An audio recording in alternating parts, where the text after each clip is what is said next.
ఇప్పుడు ఎక్కడ చూసినా ఒకటే విషయం గురించి డిస్కషన్. మూసీ ప్రక్షాళన, మూసీ సుందరీకరణ. పేరేదన్నా కావచ్చు, కానీ చాలామందిని అక్కడి నుంచి పంపించే, అంటే మూసీ చుట్టుపక్కల ఉన్నటువంటి వాళ్ళని పంపించేటువంటి ప్రయత్నం జరుగుతుంది. డెవలప్మెంట్ పేరుతోని విధ్వంసం అనేది కరెక్ట్ కాదు అనేది చాలామంది మాట్లాడుతున్నటువంటి మాట. మూసీ సుందరీకరణ మీద చాలా ఇష్యూస్ ఉన్నాయి. మాట్లాడేందుకు మనతో పాటు వి ప్రకాష్ గారు ఉన్నారు. సార్ నమస్తే. నమస్తే అమ్మ. మూసీ సుందరీకరణ పేరు మీద ఇప్పుడు దగ్గర దగ్గర 1,50,000 కోట్లు ఏదో అంటున్నారు. అది ఇంకా పెరగవచ్చు కూడా స్టార్ట్ అయిపోయిన తర్వాత. అసలు ఆ సుందరీకరణ పేరుతోని జరుగుతున్నటువంటి ఆ సుందరీకరణ ప్రాజెక్టు మొత్తాన్ని ఎట్లా చూస్తారు అసలు మీరు? వెనకట ఒక సామెత ఉండేనమ్మా, మింగ మెతుకు లేదు మీసాలకు సంపెంగానే ఉన్నాయని. ఏ ప్రభుత్వానికైనా ప్రయారిటీస్ ఉంటాయి. ప్రజల సంక్షేమం, ప్రజల అభివృద్ధి, పర్యావరణ అభివృద్ధి, వీటి మీద ప్రయారిటీస్ ఉంటాయి. ఇప్పుడు ఏం చేసినా నదిని నదిలాగా ఉంచాలి. నది అనేది దానికి కూడా హక్కులు ఉంటాయి.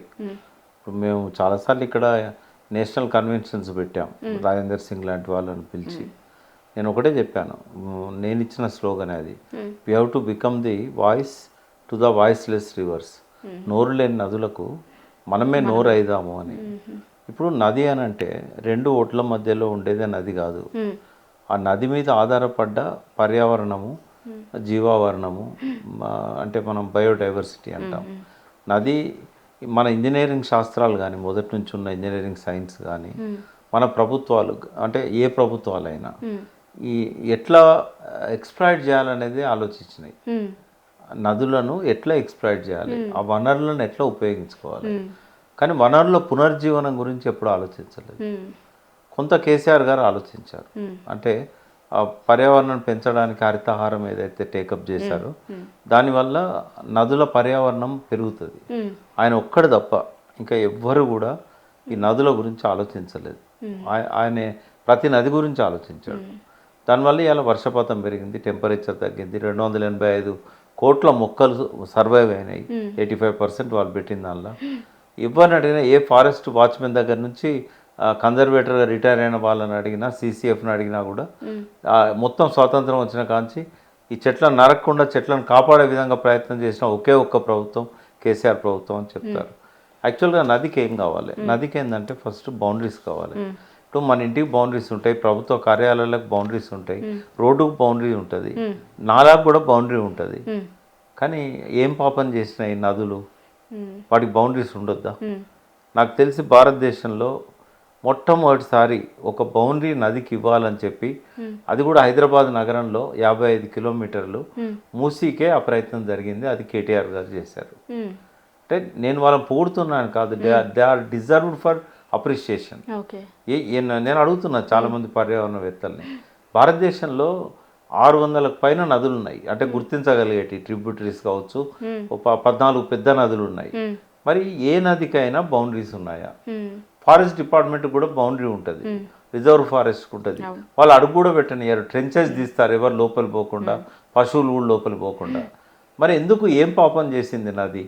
ఇప్పుడు అన్నిటికంటే నది లేనిది మనం బతకలేము. నాగరికత అంతా విలసిల్లింది నదుల మీద. ఇవాళ మూసీ సమస్య ఒకటే కాదు, ఇవాళ ప్రతి పట్టణంలో ఒక నది ఉంటుంది. చారిత్రక పట్టణాలు ఏదైతే కొన్ని వందల వేల సంవత్సరాల నుంచి నాగరికత విలసిల్లినాయో, ప్రతి పట్టణం, ప్రతి ఊరు కూడా వాటర్ సోర్స్ లేకుండా ఆ ఊరు ఉండదు. ఆ ఊరు పక్కన ఏదో ఒక వాటర్ సోర్స్ ఉంటుంది, లేకపోతే వాళ్ళు క్రియేట్ చేసుకుంటారు. మీరు ఏ వాగు చూడండి, ఏ నది చూడండి, ఓ తాలూకా నుంచో, ఒక జిల్లా కేంద్రం నుంచో, ఒక రాజధాని కేంద్రం నుంచో మధ్యలోకి వెళ్ళిపోతూ ఉంటాయి. మద్రాసులో 3 పెద్ద నదులు మద్రాసు నగరం నుంచి పోయి బంగాళాఖాతంలో కలుస్తాయి. అడయార్ నది, ఇంకో 2 నదులు. అట్లాగే పూణే ఉంది. పూణేలో ఈ కృష్ణా భీమా నదికి సంబంధించిన బేసిన్, అందులో 2 నదులు మూలముఠ. ఈ నది పూణే మధ్యలోకి వెళ్ళి వస్తుంది, భీమా కాన్ఫ్లుయెన్స్, అది భీమాలో కలుస్తుంది, భీమా ట్రిబ్యూటరీ. అట్లాగే బొంబాయి నగరంలో కూడా నదులు సముద్రంలో కలుస్తాయి. ఢిల్లీలో కూడా యమునా నది ఉంది, యమునా నది ఒడ్డున ఢిల్లీ నగరం వెలిసింది. ఇప్పుడు చారిత్రాత్మకమైన కలకత్తాలో అసలు ఆ బంగాళాఖాతంలో కలిసే గంగా నదే కలకత్తా నుంచి పోతుంది. మీరు ఏ సిటీ తీసుకున్నా, రాజస్థాన్లో కూడా అజ్మీరు ఇట్లాంటివి ఉంటాయి కదా, మెయిన్గా జైపూరు, ప్రతి దగ్గర నదులు ఉంటాయి. అదంతా నదులు లేనిది ఒకటే ఒక్క దేశం సౌదీ అరేబియా. అందుకే వాళ్ళు రోజుల కొద్దీ నీళ్లు లేకుండా అన్నం లేకుండా అలవాటు పడాలని చెప్పి, ఎందుకంటే నది లేదు కదా, వాళ్ళకు పంటలు లేవు, ఇట్లాంటి సమస్యలు వస్తాయని చెప్పి ఈ రంజాన్ అనేది అక్కడనే ప్రారంభమైంది. ఇప్పుడు రంజాన్ దినాలు యాక్చువల్గా జెడ్డా వాళ్ళ పవిత్రమైన స్థలం, హజ్ యాత్రకు పోతారు. అంటే అంటే రోజుల కొద్దీ నీళ్లు లేకుండా, రోజుల కొద్దీ అన్నం లేకుండా ఉండే పరిస్థితి భవిష్యత్తులో రావచ్చు అని చెప్పి సౌదీ అరేబియాలో నది లేని ఒకే ఒక్క దేశం సౌదీ అరేబియా.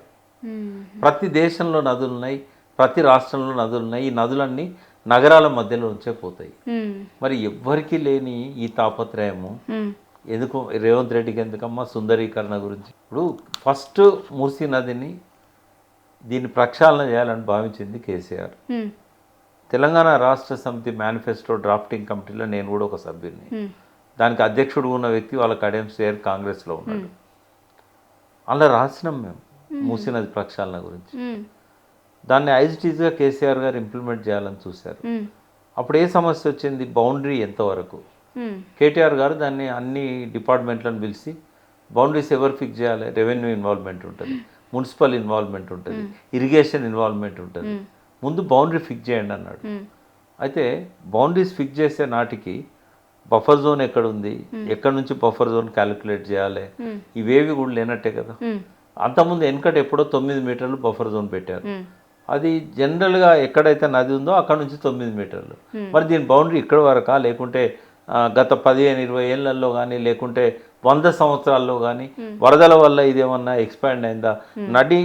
నగరం నడిబొడ్డున మాత్రమే రాతి గోడలు ఉన్నాయి మూసీకి, నిజాం పీరియడ్లో కట్టినాయి. బట్ అవతల లేవు కదా. మరి మూసీ బౌండరీ కనీసం ఈ 55 కిలోమీటర్స్ ఏదైతే బాపుఘాట్ నుంచి మూసీ స్టార్ట్ అవుతుంది, బాపుఘాట్ కంటే ముందున్నది గండిపేట మూసా నది మీద ఉంది. మూసా నది ఇటు పక్కన హిమాయత్ సాగర్ ఈసా నది మీద ఉన్నది. దాని మీద ఈసా నది ఎక్కడ స్టార్ట్ అవుతుంది? పరిగి దగ్గర ఎక్కడ గుట్టలలో బోర్డులలో స్టార్ట్ అవుతుంది.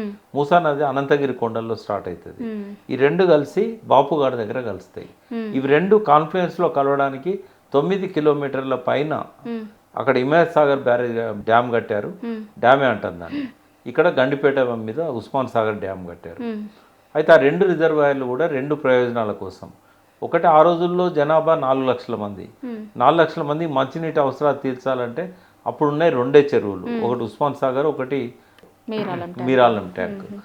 మీరాలం ట్యాంకు, హుస్సేన్ సాగర్, ఈ రెండు కూడా తాగునీటిని 4 లక్షల మందికి అందించాయి. ఎప్పటి వరకు? 1930 దాకా. ఈ 1930 నాటి గండిపేటను ఈ హిమాయత్ సాగర్ రెండు కూడా కంప్లీట్ అయినాయి. అప్పుడు వాటి నీళ్ళను కూడా ఈ నగరానికి అందించారు. ఎప్పుడైతే ఆ నీళ్ళ నగరానికి అందించడం మొదలుపెట్టారో హుస్సేన్ సాగర్ మీద, మీరాలం ట్యాంక్ మీద శ్రద్ధ లేకుండా పోయింది. నిజాం ఉన్నంత వరకు కొంత పట్టించుకున్నాడు దాన్ని శుద్ధంగా ఉంచడానికి, ఆ నీళ్లను తాగడానికి యోగ్యమైన వాటిగా. కానీ నగర విస్తరీకరణ వల్ల ఏమైందంటే మెల్లమెల్లగా అన్ని ఇండస్ట్రీస్ రావడము, ఆ హుస్సేన్ సాగర్ కాలుష్యమయం కావడము. 1978లో నేను ఇక్కడనే లగడికాపూర్లో కాలేజ్ ఆఫ్ సోషల్ వర్క్లో స్టూడెంట్గా ఉన్నాను. దక్కన్ క్రానికల్ చూసేది రోజు పొద్దున్నే. ఆ రోజు హుస్సేన్ సాగర్ బొమ్మ ఇచ్చారు దక్కన్ క్రానికల్లో. నీళ్లు లేవు, చేపలన్నీ తేలి ఉన్నాయి, కొన్ని లక్షల చేపలు. హుస్సేన్ సాగర్ మొత్తంలో నీళ్లు కనబడతలేవు, మొత్తం చేపలు తేలి ఉన్నాయి చనిపోయి. ఎందుకంటే సనత్ నగర్ నుంచి వచ్చే నాల వాళ్ళు ఏం చేశారు, పారిశ్రామిక వ్యర్థ జలాలను మొత్తం ఆ నాలాలో పోసారు. ఆ కెమికల్ వేస్టేజ్ రాగానే చెరువులో ఉన్న ప్రతి చేప చనిపోయింది, ప్రతి ప్రాణి చనిపోయింది. That was the last day. Hussain సాగర్లో చేపను చూడడము, బతుకున్న జీవాన్ని చూడడం. అంటే ఆ రోజు హుస్సేన్ సాగర్ చనిపోయిన రోజు అది. That is the death day. ఇక ఆ తర్వాత మూసీ కొంచెం అప్పుడు బాగుండేది. నేను మా ఊర్లో మా నాయనమ్మ ఉండేది 90 ఏళ్ళు అప్పుడు, 78, 79. అయితే నేను సెలవులలో పోయినప్పుడల్లా, అరే నువ్వు తెల్లబడి వస్తానవురా, మళ్ళీ ఇక్కడ నల్లబడిపోతానవు, నువ్వు ఆడ నీళ్ళు తాగుతున్నట్టు నువ్వు, మూసీ నది ఉన్నదట కదా, మూసీ నది నీళ్లు తాగి నువ్వు తెల్లబడుతున్నావురా అని చెప్పేది అన్నట్టు. వాస్తవం. ఎందుకంటే మూసీ నది నీళ్ళు అనంతగిరి కొండల్లో నుంచి, పరిగి కొండల్లో నుంచి వస్తాయి. అక్కడ ఏంటంటే మెడిసినల్ ప్లాంట్స్, ఔషధ మొక్కలు ఉండేటి, వాటి వేర్లకి వెళ్ళి వచ్చే నీళ్లు కాబట్టి ఔషధ గుణాలు ఉండేది వాటిలల్లో. ఆనాడు వాటిని మనము ట్యాంకర్లు కాదు, అప్పుడు నల్లాలు తిప్పుకొని తాగేది. పబ్లిక్ ట్యాప్స్ ఉండేది ఎక్కడ చూసినా కూడా. సో అట్లా ఆ నీళ్ళ ద్వారా రోగాలు నయమయ్యేది. అందుకే ఆ పుప్పొడి కోసమే అక్కడ ఆ ఔషధ మొక్కల యొక్క పుప్పొడి అక్కడ గాలిలో ఉంటుందని చెప్పి నిజాం టీబీ హాస్పిటల్ కట్టించాడు అక్కడ. వాళ్ళకు పరిశుద్ధమైన ఆక్సిజన్ కావాలి టీబీ ఉన్న వాళ్ళకు. అంటే అటువంటి ఒక పవిత్రమైన నదిని నాశనం చేసుకున్నాం. సరే, ఇప్పుడు దేశంలో చాలా నదులు నగరం మధ్యలోకి వెళ్ళి పోతున్నాయి. మరి వీటికి ఏం చేస్తున్నారు? ఎస్టీపీలు పెడుతున్నారు. కేసీఆర్ గారు ఏం చేశారు? మూసి మీద రేవంత్ రెడ్డిది, కేసీఆర్ది ఎటువంటి భిన్నమైన ఆలోచనలు అనేది చెప్పడానికి నేను ఒక 5 to 10 minutes తీసుకుంటా.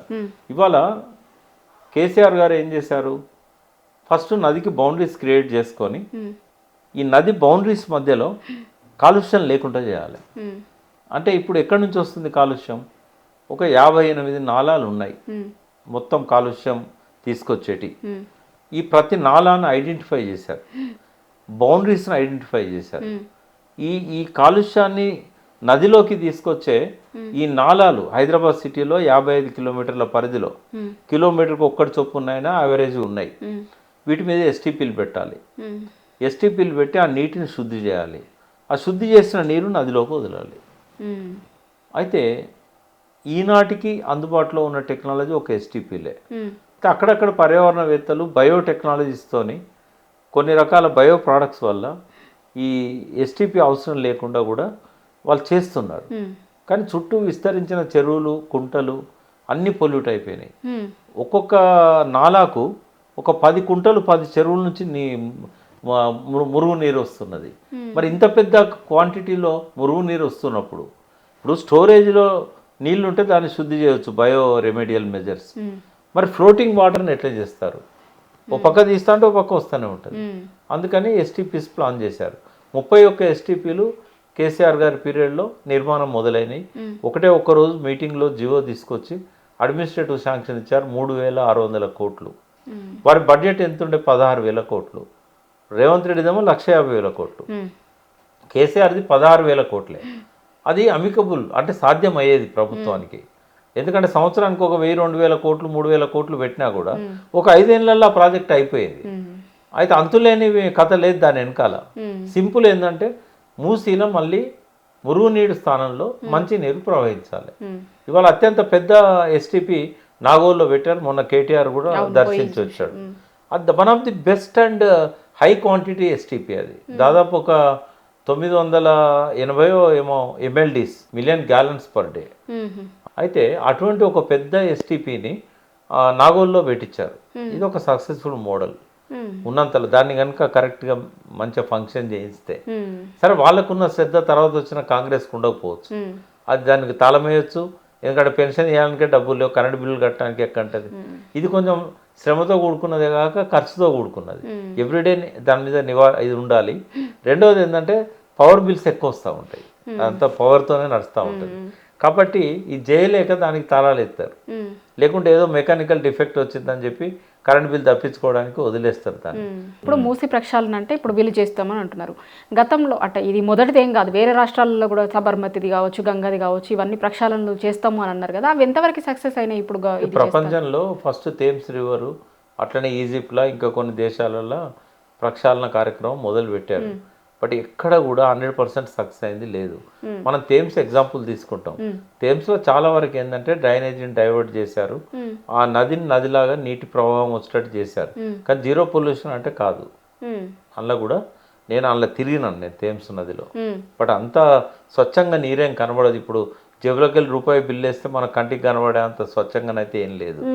అందులో కూడా మురుగునీరు ఉంది, అందులో కూడా పొల్యూటెడ్ వాటర్ వస్తున్నది. ఆటోమొబైల్ స్మోక్ కావచ్చు, ఇట్లాంటి యాసిడ్ రెయిన్స్ కావచ్చు, పైనుంచి వచ్చే సాయిల్ ఎరోజన్ కావచ్చు, చాలా ఉంది. ఇప్పుడు ఈ సాయిల్ ఎరోజన్ కూడా పొల్యూట్ చేస్తుంది. సో ఇట్లా ఏమైందంటే ఈ నది ప్రక్షాళన చేయాలంటే ఆరిజిన్ నుంచి తీసుకోవాలి. అనంతగిరి కొండల్లో నుంచి మూసా ప్రక్షాళన జరగాలి, పరిగి కొండల్లో నుంచి ఈసా ప్రక్షాళన జరగాలి. హిమాయత్ సాగర్ లోపలికి మురుగునీరు రాకుండా, మురుగునీరు ఒకటే కాదు, ఇవాళ కెమికల్ ఫర్టిలైజర్స్ వాడి కూరగాయలు పండిస్తున్నారు. పరిగి, వికారాబాద్, చేవెళ్ళ, మొయినాబాద్ ఇవన్నీ ఫామ్లే కదా. ఈ ఫామ్ హౌస్లలో విపరీతంగా పెస్టిసైడ్, విపరీతంగా ఫర్టిలైజర్ వేస్తున్నారు. ఆ నీళ్ళు ఇంకా డేంజర్ కదా. ఇప్పుడు హ్యూమన్ వేస్ట్ కంటే మలమూత్రాల కంటే చాలా డేంజర్ అది. అవన్నీ కూడా వస్తున్నాయి, పారిశ్రామిక వ్యర్థాలు కూడా వస్తున్నాయి, రకరకాల నాళాలు వచ్చి గండిపేట కంటే ముందు హిమాయత్ సాగర్ కంటే ముందు అలా కలుస్తాయి.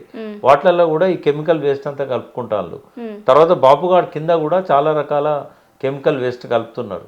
అయితే ఎస్టీపీలకి వెళ్ళి వచ్చేది శుద్ధి చేయాలి, మూసీని పరిరక్షించడానికి చుట్టూ ఫెన్సింగ్ ఏర్పాటు చేయాలి, అందులో ఎటువంటి డస్ట్ చెత్త రానియొద్దు.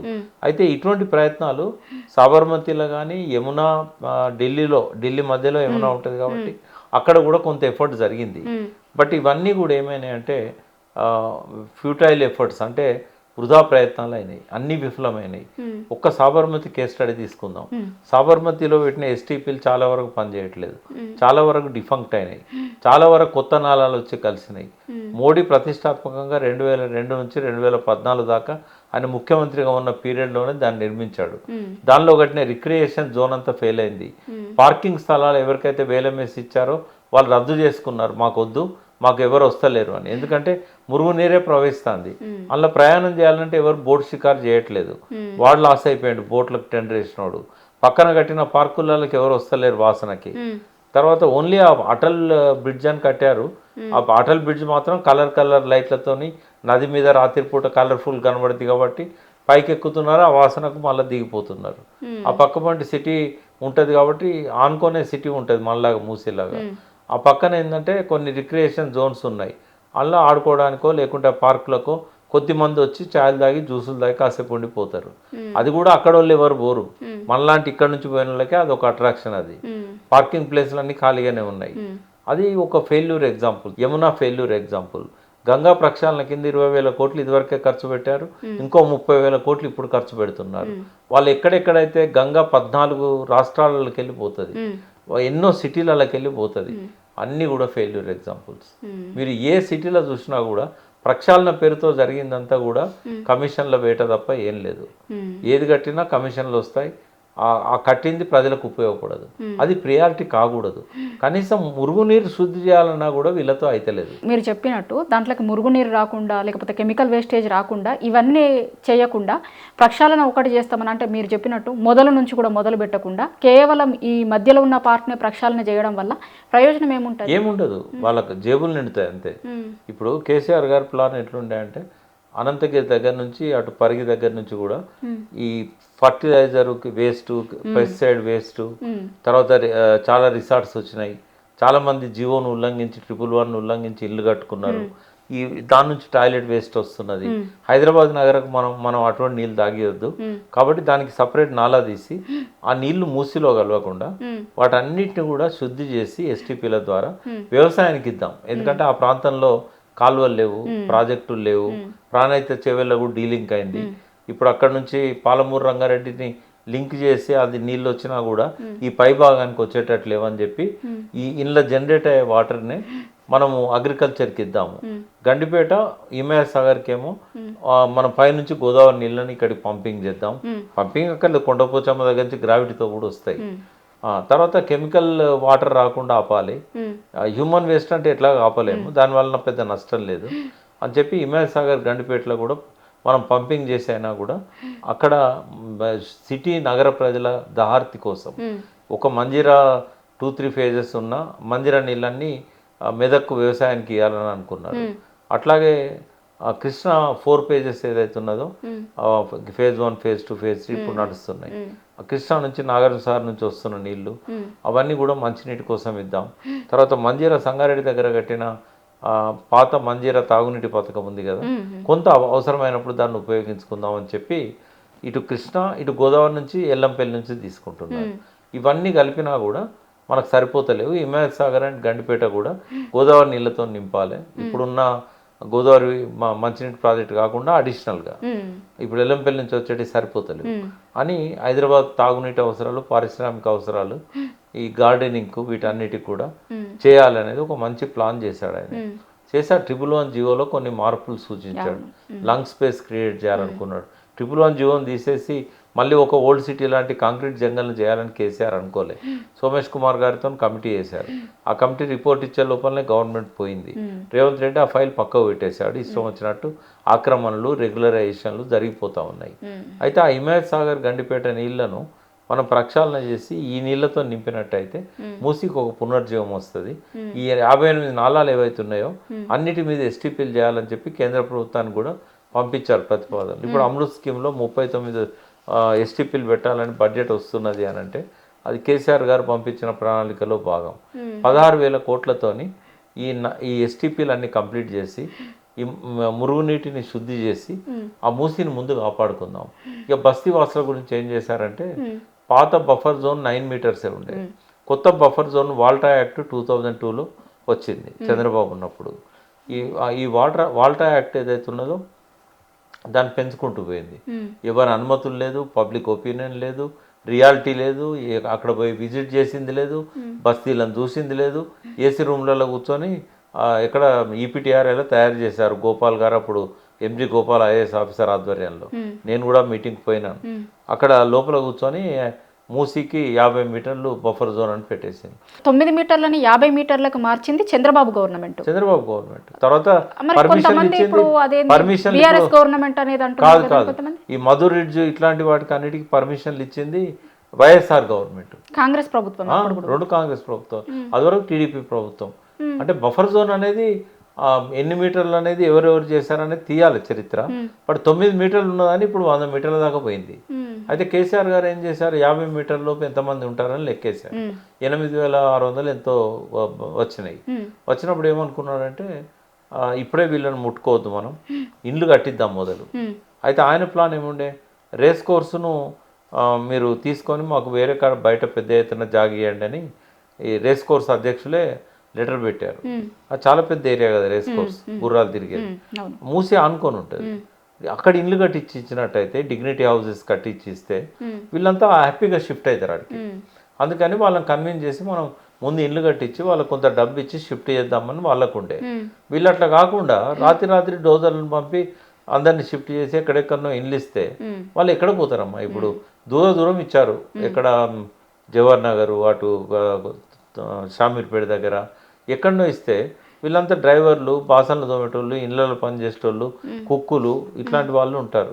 వీళ్ళకి పని ఎక్కడ దొరుకుతుంది? ఇప్పుడు ఆ ఊర్ల మీద పడి అడుగుతాను, మేము ఇక్కడ ఇళ్ళకి వచ్చినాం, మాకేదన్నా పని ఇవ్వండి, మాకేదన్నా పని ఇవ్వండి, ఆకలితో ఉన్నామని. విచ్చగల్లం చేశారు వాళ్ళను. ఏం ఉపయోగం చెప్పు? కేసీఆర్కి ఒక హ్యూమన్ ఫేస్ ఉన్నది ఆ ప్రభుత్వానికి, రేవంత్ రెడ్డి ప్రభుత్వానికి హ్యూమన్ ఫేస్ లేదు.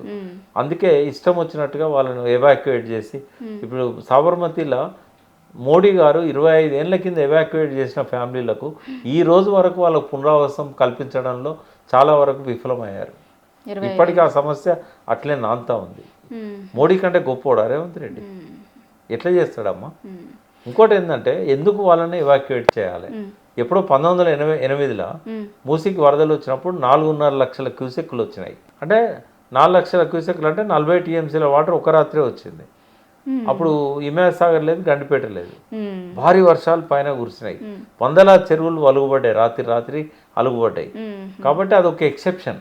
మళ్ళీ 1908 తర్వాత ఆ 2 కట్టిన తర్వాత అందులో 4-5 టీఎంసీల నీళ్ళను స్టోర్ చేశారు. తర్వాత ఎప్పుడు 62-65లో 2 సార్లు వరద వచ్చింది. ఆ వరద వచ్చినప్పుడు కొంత ఓవర్ఫ్లో అయింది. బట్ అప్పుడు మూసి క్లీన్గా ఉండే. అలా ఇమ్లిబాన్ బస్ స్టాండ్ లేదు, మెట్రో స్టేషన్ లేదు, తర్వాత ఈ గుళ్ళు లేవు, ఈ ఆక్రమణలు లేవు, విశ్వ హిందూ పరిషత్, ఆర్ఎస్ఎస్, అటు పక్కన మజ్లిసు, కబ్రస్థాన్ లేవు, శ్మశాన వాటికలు లేవు. నీళ్ళు మంచిగా పోయేది. కానీ ఇప్పుడు ఏమైంది? ఇప్పుడు మొత్తం చెరువులలో ఇల్లు కట్టుకోవడం, చెరువులను ఆక్రమించుకోవడం, పట్టభూములలో చెరువులున్నాయి కావచ్చు, వాటికి కోర్టు పర్మిషన్లు ఇచ్చింది కావచ్చు, గవర్నమెంట్ అనుమతులు ఇచ్చింది కావచ్చు, నేరో అయిపోయినాయి చెరువులని. ఇప్పుడు గివెన్ సిచ్యువేషన్ ఏంటంటే, కొన్ని వందల ఫ్యామిలీస్ ఉంటున్నాయి. కొంతమంది గేటెడ్ కమ్యూనిటీస్లో 5 లక్షలు, 5 కోట్లు, 6 కోట్లు పెట్టి విల్లాలు కొన్నారు. వాళ్ళని ఎక్కడ పోమంటే ఎక్కడ పోతారు? నువ్వు పర్మిషనే ఇవ్వకూడదు. పర్మిషన్లు ఇచ్చిన తర్వాత, కన్స్ట్రక్షన్ అయిన తర్వాత వాళ్ళు పైసా కష్టపడి సంపాదించిన డబ్బు, లేకుంటే వాళ్ళు లోన్లు తీసుకొచ్చి కట్టినాయి. ఇవాళ ఎక్కడ పోతారు? మధురెడ్డి అపార్ట్మెంట్ వాళ్ళు బొమ్మంటే ఎక్కడ పోతారు? నువ్వు రాజశేఖర రెడ్డి గవర్నమెంటే నీకు ఇచ్చింది, కిరణ్ కుమార్ రెడ్డి గవర్నమెంట్లో పూర్తయినాయి అవి. నువ్వు అప్పుడు లేదా నీకు? ఇప్పుడు కూడా మధుపార్క్ రిడ్జ్ది బఫర్ జోన్కి 50 మీటర్ల లోపల ఉంది అని ఇది కూలగొడుతున్నారు. కానీ కొత్తగా ఇప్పుడు కొన్ని కన్స్ట్రక్షన్ అవుతున్నాయి 50 మీటర్ల లోపే ఉంది. నేను ఒక ఆశ్చర్యకరమైన విషయం చెప్తా. ఫస్ట్ గాంధీ బొమ్మను లిఫ్ట్ చేయాలి అక్కడి నుంచి. ఎందుకంటే గాంధీ బఫర్ జోన్లో ఉన్నాడు, బాపుఘాట్ బఫర్ జోన్లో ఉంది. రూల్ అంటే అందరికీ ఒకటే ఉంటుంది. మరి గాంధీ మహాత్మునికి ఏమన్నా భిన్నమైన రూల్ ఉంటుందా? నువ్వు ఫస్ట్ కొత్తగా 5,000 కోట్లతో కట్టుడు కాదు, ఇప్పుడు ఉన్న విగ్రహాన్ని షిఫ్ట్ చేయండి అక్కడి. నేను నది తరఫున మాట్లాడతా. నేను నది ప్రేమికుని, నది బిడ్డను. నా నది బఫర్ జోన్లో బాపు ఘాట్ ఉందా లేదా? ఎట్లుంటుంది బాపు ఘాట్? ప్రభుత్వానికి ఓ రూల్ ఉంటుంది, మాకు ఓ రూల్ ఉంటుందా? ఫస్ట్ ఇమ్లిబన్ బస్ స్టాండ్ తీసేయండి అక్కడి. నది మధ్యలో ఉంది అది. అంటే మజ్లిస్ వాళ్ళు నా చెరువు మధ్యలో స్కూల్ కడితే వాళ్ళకి ఎగ్జెప్షన్ ఉంటుంది. రేవంత్ రెడ్డి అన్న తిరుపతి రెడ్డి దుర్గం చెరువును ఆక్రమించి కడితే ఎగ్జెప్షన్ ఉంటుంది. బస్ స్టాండ్కు ఎగ్జెప్షన్ ఉంటుందా? నది ఇది నది. నువ్వు రెండు నది ఒడ్డుల మధ్యలో ఏమీ ఉండకూడదు. నువ్వు మెట్రో స్టేషన్ ఎందుకు కట్టావు? అది ఫ్లోను ఆపుతలేదా? ఈ మధుపర్క్ రెడ్డి విషయంలో కూడా గాంధీ మునిమనవాడు తుషార్ గాంధీ కూడా ట్వీట్ వేసిండు ఒకటి. నిజంగానే గాంధీ బతికున్నా కూడా వీళ్ళందరిని ఇక్కడ నుంచి పంపించేసి గాంధీ విగ్రహం పెట్టడానికి ఒప్పుకునేటోడు కాదు, ప్రభుత్వం ఆలోచించాలి ఒకసారి అనేది గాంధీ మునిమనవాడు కూడా మాట్లాడుతున్నాడు. రేవంత్ రెడ్డికి అర్థం కావాల్సింది ఏంటంటే, నీ రాహుల్ గాంధీని, నీ ప్రియాంక గాంధీని, నీ సోనియా గాంధీని, నీ రాజీవ్ గాంధీని, నీ ఇందిరా గాంధీని నువ్వు వాళ్ళ బ్లెస్సింగ్ తీసుకోవడానికి నువ్వు గాంధీ విగ్రహం పెడతానంటున్నావు. బట్ వాళ్ళ పేరులో ఉన్న గాంధీకును మహాత్మా గాంధీకి సంబంధం లేదనే విషయం రేవంత్ రెడ్డికి అర్థం కావాలి. ఈ వీడియో పంపండి ఆయనకి, వాళ్ళ సీఎంఓకు. ఆయన గండి GHANDY, అది పార్షియన్ ఇంటి పేరు. పర్షియన్ వాళ్ళు, ఇరాన్ వాళ్ళు. ఈ వీళ్ళ ఫిరోజ్ గాంధీ ఎవరైతే ఉన్నారో పర్షియన్ ఆయన. పర్షియా అంటే ఇప్పుడు ఇరాన్, ఆ దేశాల నుంచి వచ్చిన వాళ్ళు. ఈ పర్షియన్ భాషలో గండి అనేది ఒక ఇంటి పేరు, సర్నేమ్. GHANDY, అది GHANDHI కాదు. నువ్వు వాళ్ళని మెప్పు పొందడానికి నువ్వు గాంధీ విగ్రహాన్ని 5,000 కోట్లతోని పెడదామని అనుకుంటున్నావు కదా. ఫస్ట్ అది తెలుసుకోవాలి, అది గాంధీ. రెండవది, గాంధీ ఎన్నడూ కూడా నిరాడంబరంగా ఉన్నాడు. ఆయన అంగి కూడా తొడగలేదు. నువ్వు ఆయనకు అంత పెద్ద విగ్రహం పెట్టి ఏం చేయాలనుకుంటున్నావు? ఇప్పుడు కేసీఆర్ అంబేద్కర్ పెట్టలేదా అంటారు. అంబేద్కర్ రాజ్యాంగంలో ఆర్టికల్ 3 పెట్టినప్పుడు చాలా చర్చలు జరిగినాయి కాన్స్టిట్యూషనల్ డిబేట్స్లో. ఆయనే ఎవరు విడిపోవాలనుకుంటారు? దోపిడీ గురయ్యేటోళ్ళు విడిపోవాలనుకుంటారు. ఒక పెద్ద సంఖ్యలో ఉన్న వాళ్లకు చిన్న సంఖ్యలో ఉన్న వాళ్ళని దోచుకోవాలని ఉంటుంది. కాబట్టి ఒకవేళ కనుక వీళ్లకు అసెంబ్లీలో కనుక ఏకాభిప్రాయం రావాలి, మెజారిటీ కావాలంటే ఏ రాష్ట్రం విడిపోయే అవకాశం ఉండదు. కాబట్టి ఇప్పుడు తెలంగాణ ఉంది, 294 అసెంబ్లీ సీట్లు, 107 తెలంగాణ, మిగతా 175 ఆంధ్ర అనుకుందాం. ఇప్పుడు అంటే 119 అయినాయి, అప్పుడు తక్కువ ఉండే. మరి మెజారిటీ ఉన్న వాళ్ళు బిల్లులు ఒప్పుకుంటారా? వాళ్ళు ఒప్పుకోరు కదా, ఒప్పుకోలేవు కూడా కదా. ఆ బిల్లు ఇక్కడికి వచ్చినప్పుడు దాన్ని తిరస్కరించి పంపింది కదా. మరి తెలంగాణ వచ్చేదా? ఆయన దాని అసెంబ్లీ తీర్మానం అవసరం లేదని చెప్పిండు కాబట్టి ఇవాళ తెలంగాణ వచ్చింది. పెట్టింది సోనియా గాంధీ ప్రభుత్వం కావచ్చు, కానీ అంబేద్కర్ అది పెట్టకపోతే సోనియా గాంధీ తెలంగాణ ఇచ్చేదా? కాబట్టి అంబేద్కర్ను ఆయనకు రుణం తీర్చుకోవడానికి ఇక కేసీఆర్ గారు కట్టారు, అది తెలంగాణకు రిలవెంట్. సెక్రటరియట్ కూడా అంబేద్కర్ పేరే పెట్టారు. రెండవది, భారతదేశంలో మొత్తం అన్ని లీడర్ల విగ్రహాలు ఇంక్లూడింగ్ గాంధీ ఎన్ని ఉంటాయో ఒక అంబేద్కర్ ఎన్ని ఉంటాయి. అంబేద్కర్ అందరి వాడు. గాంధీని వ్యతిరేకించే వాళ్ళు ఉన్నారు, గాంధీని చంపిన వాళ్ళు ఉన్నారు, చంపడాన్ని సమర్థిస్తున్న వాళ్ళు ఉన్నారు. ఇవాళ ఆ గాంధీ ఈ సోనియా గాంధీ పేరులో ఉన్న గాంధీ ఒకటి కాదు. రెండవది, ఆ పేరుతో ఆ కుటుంబ సభ్యులే వ్యతిరేకిస్తున్నారు. గాంధీ పీస్ ఫౌండేషన్ కానీ గాంధీ పేరుతో ఉన్న సంఘాలు కానీ ఎవరు రేవంత్ రెడ్డికి అప్లికేషన్ పెట్టుకోలేదు. ఏ ప్రజలు గాంధీ విగ్రహాన్ని పెట్టమని అడగలే. అక్కడ ఉన్న విగ్రహమే చాలా పెద్ద విగ్రహం, అసెంబ్లీలో కూడా పెద్ద విగ్రహం ఉంది. ఇంకా కావాలనుకుంటే కంటోన్మెంట్లో 100,000 ఎకరాలు ఉంది.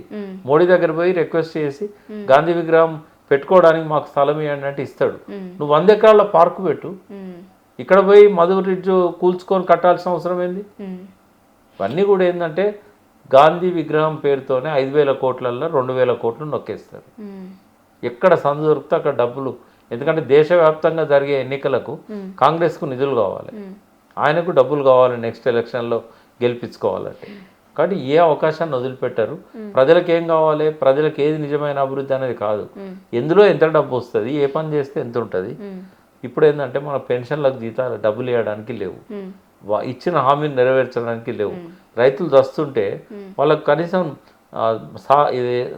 రైతు భరోసా నీ భాషలో అది లేదు. ఇప్పుడు యాసంగి పంట కోతలకు వచ్చింది ఇప్పటివరకు ఇవ్వలేదు. పాత 5 పెండింగ్ ఉన్నాయి. నేను రైతునే, నాకు ఒకటేసారి పడ్డది రేవంత్ రెడ్డి వచ్చినాక 4 ఎకరాలు డబ్బులు, తర్వాత వేయలేదు. మా ఆవిడకు 2 ఎకరాలు ఉన్నది, 2 సార్లు వచ్చింది ఆమెకు. అంటే ఒకసారి ఏమో నువ్వు 2 ఎకరాలు ఉన్న వాళ్ళకు 2 సార్లు ఇచ్చినావు, 2 ఎకరాల కంటే ఎక్కువ ఉన్న వాళ్ళకు ఒకసారి ఇచ్చావు. ఇదేం పద్ధతి? కేసీఆర్ అన్నప్పుడు టైంకి పడేది కదా. అంటే ఈ వీటికి ఇవ్వడానికి డబ్బులు ఉండవు. యాసా డెవలప్మెంట్ బ్యాంక్ దగ్గర పోయి నువ్వు అడిగింది 4,100 కోట్లు. అది బాపుఘాట్ కంటే పైన ఉన్న ప్రాంతంలో మూసి ప్రక్షాళనకు. బట్ ఇవాళ నీకు గాదాని కోసమే డబ్బులు దొరుకుతలేవు. 5,000 కోట్లతో గాంధీ విగ్రహం ఎక్కడ నుంచి తెచ్చి పెడతావు? ఇప్పుడు సొల్యూషన్స్ ఏంటి ఒకసారి ఆలోచిద్దాం. నిజంగానే మూసీకి వరదలు వచ్చి బఫర్ జోన్లో ఉన్న ఇళ్లకు నీళ్లు పోతున్నాయంటే పోతలేవు. ఒక 2 సార్లు హైదరాబాద్ నగరంలో నీళ్ళు వచ్చినాయంటే అవి ఇటు సైడ్ నుంచి వచ్చినాయి. ఎందుకు అంటే నిజాంపేట, బాచుపల్లి ఇవన్నీ కూడా ఏంటంటే ఎఫ్టీఎల్లో తర్వాత చెరువులను ఆక్రమించి కట్టారు. హైడ్రా చూసాం మనం. సరే అది లీగలా ఇల్లీగలా అనేది పక్క పెడితే వాళ్ళను నిర్వాసితులను చేయడం, హైడ్రా బుల్డోజర్లు పంపడం కరెక్ట్ కాదు. కానీ బట్ వాటర్ వేస్ అయితే అబ్స్ట్రక్ట్ అయినాయి.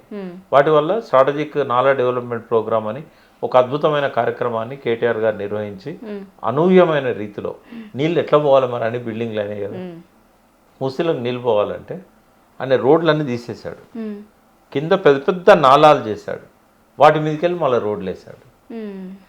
ఎవరికి వచ్చిందో ఆలోచన, అద్భుతమైన ఆలోచన. అంటే రోడ్లాగా వాడుకుంటాడు, రోడ్డు నాలాగా కూడా వాడుకుంటాడు. అట్లా చేయడం వల్ల లాస్ట్ 4-5 ఏళ్ళ నుంచి వరదలు లేవు. ఇటు కూడా ఏంటంటే ప్రతి నాలా మీద ఎస్టీపీలు పెట్టారు. ఇప్పుడు అమృత్లో మిగతాయి కూడా వస్తాయి. వాటిని కరెక్ట్గా ఫంక్షన్ చేయిస్తే మురుగునీరు అనేది పరిష్కారం అవుతుంది. ఇక పైనుంచి వచ్చే వరద నీరు ఇందాక కేసీఆర్ గారు ప్లాన్ చేసినట్టుగా దాన్ని శుద్ధి చేసి వ్యవసాయానికి ఇచ్చినట్టయితే హిమాయత్ సాగర్ అండ్ గండిపేటలో గోదావరి నీళ్ళు నింపినట్టయితే ఎంత నీరుంది, ఎంత నింపాలి, దాన్ని ఎట్లా రెగ్యులేట్ చేయాలి. మొన్న 2 సార్లు వరదలు మూసీకి వచ్చినాయి. అవంతా 30,000 క్యూసెక్కులు కూడా కాదు. కానీ ఇంజనీర్లు సరిగా అప్రమత్తంగా లేక, ప్రభుత్వం సరిగా డైరెక్షన్ ఇవ్వక రాత్రి గేట్లు లేపేసరికి ఆ వరద వచ్చింది. దాన్ని కరెక్ట్గా రెగ్యులేట్ చేస్తే అది కంట్రోల్ చేయొచ్చు. ఇంకా నువ్వు కావాలనుకుంటే మూసి నది లోపల ఉన్న ఆక్రమణలన్నీ తొలగించాలి. అది గుడి కావచ్చు, లేకపోతే ఇంకోటి కావచ్చు, లేకపోతే ఆక్రమించిన భూములు కావచ్చు, అరటి తోటలు పెంచేవాళ్ళు కావచ్చు, గడ్డి పెంచేవాళ్ళు కావచ్చు, అలా కబ్రస్థాన్లు ఏమైనా ఉంటే మళ్ళీ కొత్తగా రాకుండా చూసుకోవాలి. శ్మశాన వాటికలను రెగ్యులేట్ చేయాలి, వాటికి గోడలు కట్టి. తర్వాత ఎక్కడెక్కడైతే నది బయటికి నీళ్లు పోతున్నాయో, పొంగి పొర్లుతున్నాయో ఆ గోడలను పటిష్టం చేయాలి. నిజాం పిచ్చోడా ఎందుకు కట్టిండు రాతి గోడలు? ఎందుకంటే జనావాసాలు ఓల్డ్ సిటీలోకి నీళ్లు పోవద్దని. అప్పటికే ఎన్నో ఇండ్లు మూసి ఒడ్డున వచ్చినాయి. బఫర్ జోను మీరు 100 మీటర్లు పెడితే ఈ గోడలు నానుకొని ఉన్న ఉస్మానియా హాస్పిటల్ ఆ బఫర్ జోన్లోకి వస్తుంది. జడ్జిమెంట్లు ఇచ్చే హైకోర్టు ఆ బఫర్ జోన్లోకి వస్తుంది. సరే మెయిన్ బిల్డింగ్ దూరం ఉండొచ్చు, గోడలు అయితే గులగొట్టాల్సి వస్తుంది. ఆ రోడ్డును క్లోజ్ చేయాలి. సిటీ కాలేజ్ ముందు నుంచి పోయే road, city college buffer zone లెక్క వస్తుంది. అక్కడ బిల్డింగ్లు అన్నీ, సాలార్జంగ్ మ్యూజియం ఉన్న రోడ్డు కూడా దాని కిందకే వస్తుంది. గౌలిగూడ బస్ స్టాండ్ మీద ఉన్న అన్నీ కూలగొట్టేసేయాలి, అన్ని శిథిలాలను తీసేయాలి, మెట్రో స్టేషన్ తీసేయాలి. రాబోయే రోజుల్లో అక్కడ హైవేలు, స్కైవేలు, పిల్లర్లు ఇట్లాంటివి ఏమి వేయకూడదు.